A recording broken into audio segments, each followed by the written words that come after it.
Crisis feels dangerous. It forces action. It creates urgency. It demands that people adapt or fail. But comfort is something else entirely. Comfort feels safe, stable, predictable. And that's exactly why it's more dangerous than crisis. Because when everything feels fine, that's when the real damage begins. Crisis creates pressure, and pressure forces decisions that cannot be delayed. There's no time to hesitate, no space to overthink. You either adapt immediately or you fall behind. And in those moments, something important happens.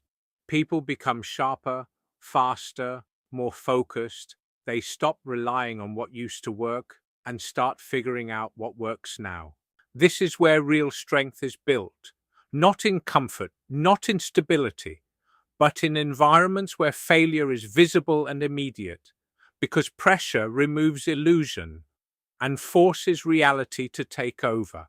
And over time, that adaptation leads to success. Better systems, better decisions, stronger structures that can handle complexity.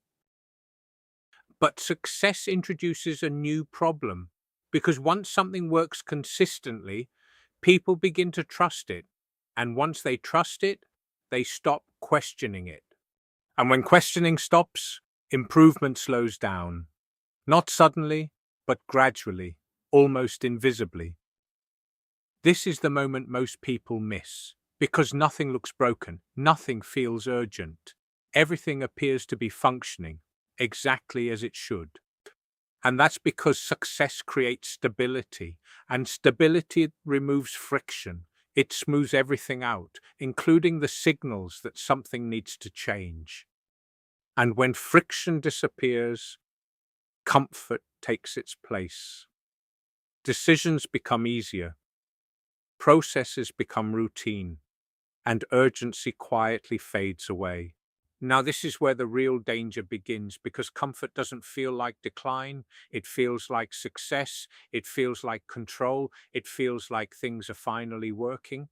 But beneath the surface, and something is changing, pressure is disappearing, and without pressure, nothing is forcing the system to evolve. People still act, they still work, they still follow the system, but they stop pushing it forward. And over time, that lack of pressure starts to compound.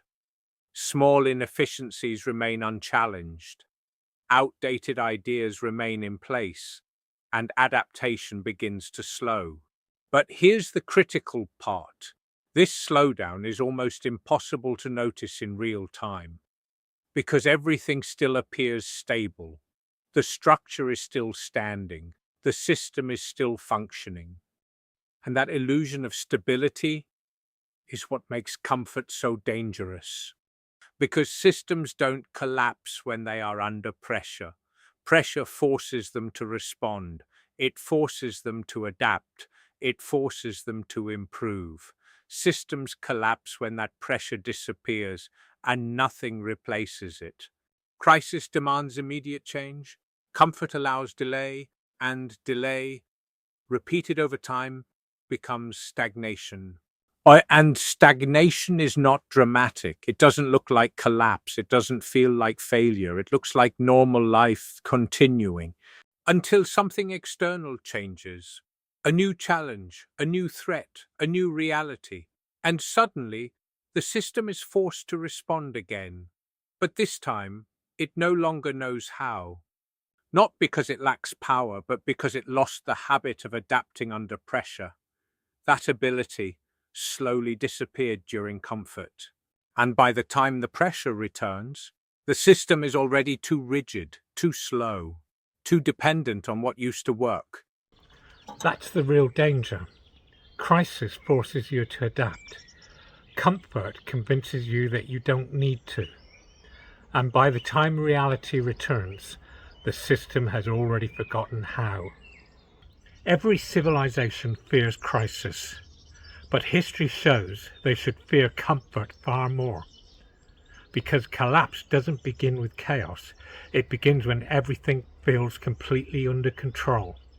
If you see the pattern, You're already ahead of most people. Subscribe to keep seeing what others miss.